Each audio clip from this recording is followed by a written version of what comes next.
नमस्कार, मैं हूं धर्मपाल वर्मा। आज हमारे साथ दूसरी बार आए हैं मोहनलाल कौशिक जी। मोहनलाल बड़ौली जी के हैं। पहले ये विधायक के तौर पे हमारे साथ थे, अब इनका राजनीति में एक रुतबा बढ़ा है और ये ज़िले के भारतीय जनता पार्टी के अध्यक्ष बनने के बाद हमारे साथ आए हैं। बड़ौली साहब, आपका स्वागत है जी। धन्यवाद। बड़ौली साहब, आपसे ये जानना चाहते हैं कि इस टाइम जो माहौल, राजनीतिक माहौल हरियाणा का है, वो किसानों को लेके, किसानों को विरोध को लेके है।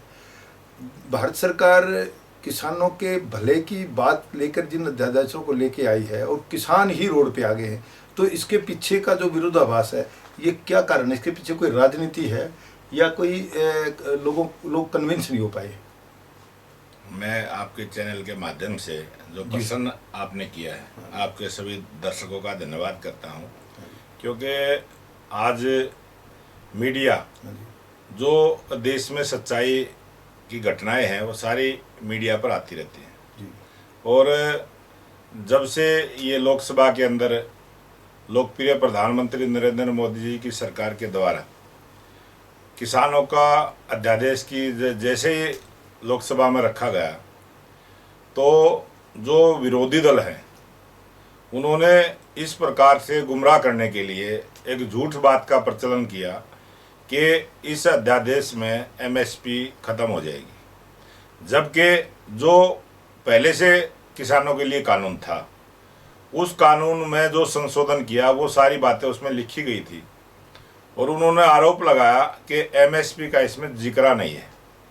एमएसपी को जब देश के प्रधानमंत्री ने बोल दिया, लोकसभा में बोल दिया कि उससे कोई छेड़छाड़ नहीं होगी, कोई प्रभाव नहीं पड़ेगा, उसके बाद देश के कृषि मंत्री ने बयान दिया, उसके बावजूद भी बहुत सारे किसान का नाम लेकर, किसान की आड़ में कुछ राजनीतिक जो विरोधी होते हैं, उन्होंने ये आंदोलन की शुरुआत की।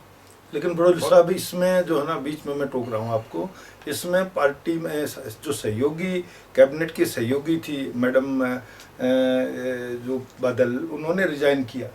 तो ये विरोधियों की बात स्पेशली हम नहीं कह सकते, क्योंकि साथ सहयोगी दलों ने भी इसका विरोध किया है। जो आपने बात की है सहयोगी दल की जी, राजनीति में कभी भी किसी भी नेता को कोई भ्रम हो जाता है जी। और ये जो बादल को हुआ है, मैं इसको भ्रम कहूँगा, इनका भ्रम जल्दी टूटेगा, भ्रम इनका दूर होगा और जब समय आएगा तो इनको सोचना पड़ेगा।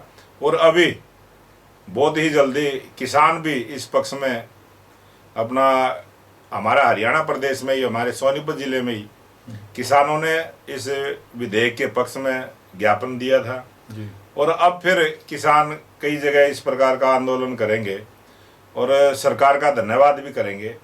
और लोकप्रिय प्रधानमंत्री नरेंद्र मोदी जी की जो सोच है, जिस प्रकार से उन्होंने खुले मन से जो बात कही थी कि हिंदुस्तान के किसान की आमदनी 2024 तक मैं डबल करने का काम करूंगी, उसके बाद किसानों की जो लागत मूल्य है उसका 1.5 गुना भाव देने की जो बात करी है, तो ये सारी प्रक्रिया उसी के तहत है।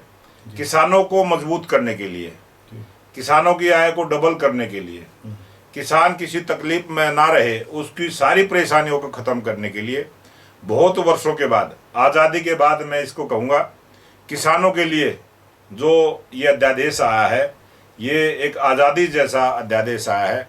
इसमें किसान के लिए बहुत सारे रास्ते खुलेंगे, काम करने का तरीका उसका बनेगा।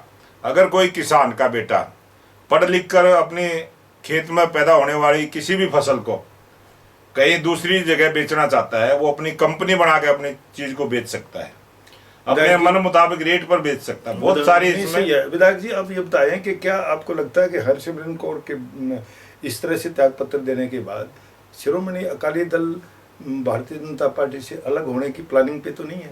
ये दो पार्टियों का दूसरे स्टेट का मामला है, इसमें मैं कुछ कहूँ वो ठीक नहीं है।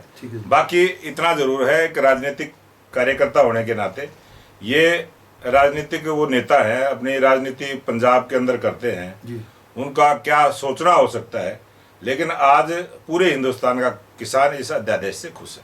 देखो जी, हरियाणा में कुछ भारतीय जनता पार्टी के नेताओं का भी मानना और कहना है कि इसके पीछे पूर्व मुख्यमंत्री भूपेंद्र सिंह हुड्डा का, कांग्रेस का हाथ है। लेकिन जो आंदोलन की शुरुआत हुई वो भारतीय किसान यूनियन के नेता के आह्वान पे या उसके नेतृत्व में हुई, तो इसको आप किस रूप में देखेंगे? जो किसान नेता जिस प्रकार का आंदोलन की अगुवाई करने का काम करते हैं जी, उनके अगर आप देखेंगे, उनका बैकग्राउंड देखेंगे, कोई किसी पार्टी से जुड़ा रहा है, किसी ने अपनी पार्टी बना रखी है, किसी ने चुनाव पहले लड़ चुका है वो, लेकिन जब राजनीतिक लोग ही वो राजनीतिक लोग हैं, किसान कम है, लेकिन उन किसान भाइयों को साथ ले लेते हैं जिनका उनका साथ प्यार होता है, मोहरा बना लेते हैं, उनको मोहरा बनाने का काम। अच्छा विधायक जी, क्योंकि आपको एक नई जिम्मेदारी मिली है, आप जिले के अध्यक्ष हैं, अब इस नई जिम्मेदारी के बाद आपका जो काम करने का तरीका, तौर तरीका और व्यवस्थाएं बदली होंगी, तो उसको कैसे समायोजित कर रहे हैं आप? क्योंकि जिम्मेदारी बढ़ने से काम बढ़ेगा तो आपका जो रूटीन है पहले वाला वो कहीं ना कहीं बदला होगा, प्रभावित हुआ होगा।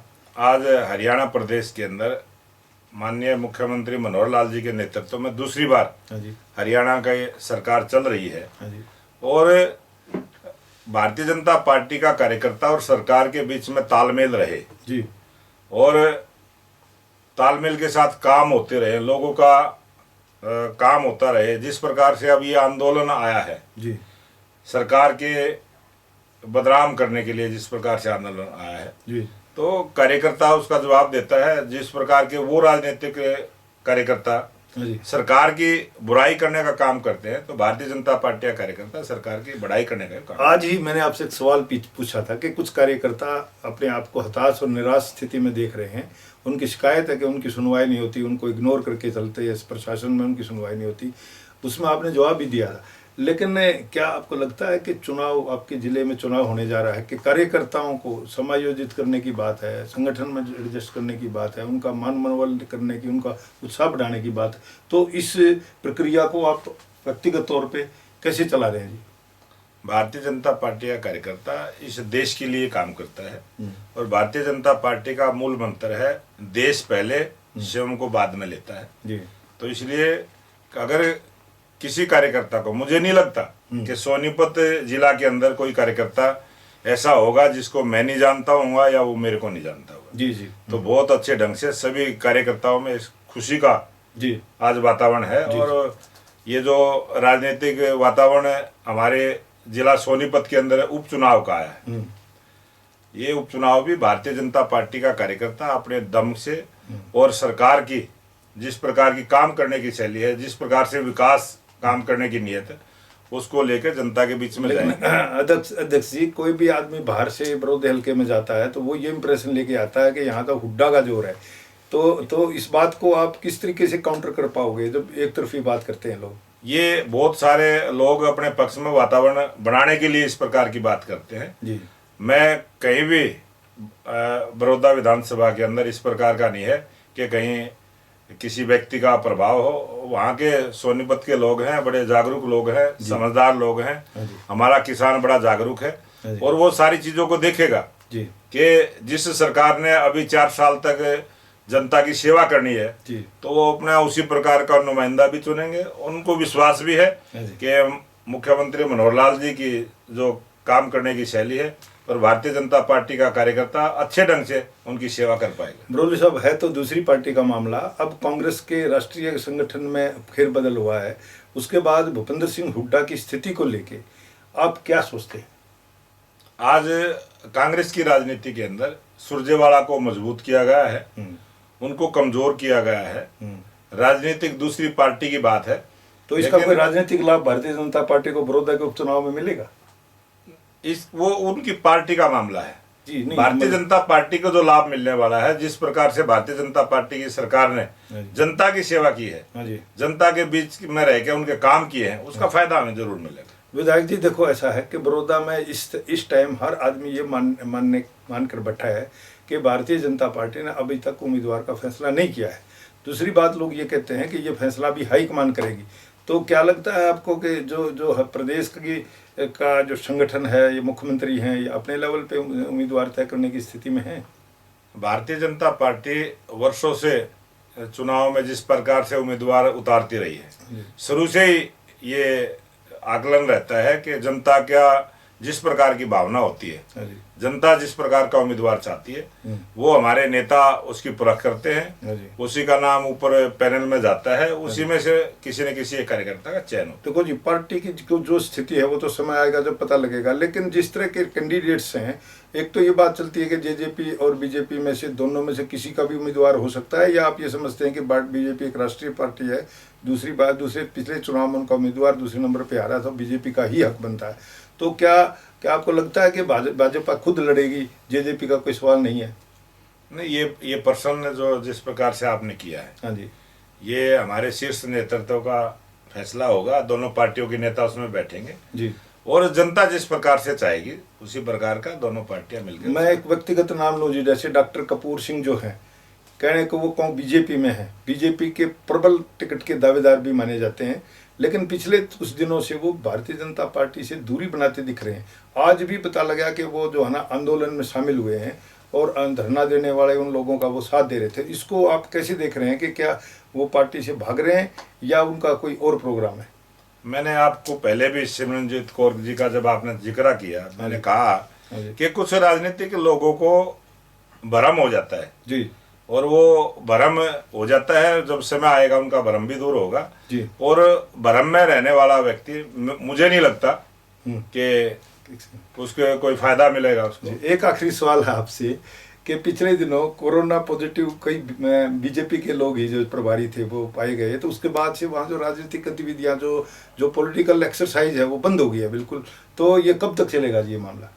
नहीं, अभी 23 तारीख को ये जो परसों जेपी दलाल जी जो कृषि मंत्री हैं, वो 6 गांव का दौरा करेंगे। ठीक है जी। और अभी 2 दिन पहले हमने वहाँ गुहाना में मीटिंग की थी जी, अभी कुछ दिन पहले, जिस प्रकार से सोशल डिस्टेंस का पालन करते हुए जी, ये प्रशासन की तरफ से हिदायतें थी कि वहाँ किसी प्रकार का बड़ा प्रोग्राम जनसमूह को इकट्ठा ना किया जाए, ठीक है, और 50 से ज्यादा ना किया जाए, 100 से तो क्रॉस ही ना करें। जी, जी, तो ये हमारे डीसी सोनीपत की तरफ से आदेश आया था जी। और भारतीय जनता पार्टी का कार्यकर्ता कानून के अंदर रहकर काम करता है और अब जो भी प्रोग्राम होते हैं हमारे वो सोशल डिस्टेंस के साथ ठीक है जी, कानून की पालना करते हुए करते हैं। और अब जनता के बीच में अभी आज ही हमारा वेबिनार हम अपना किया है और हमारे सोनीपत जिले के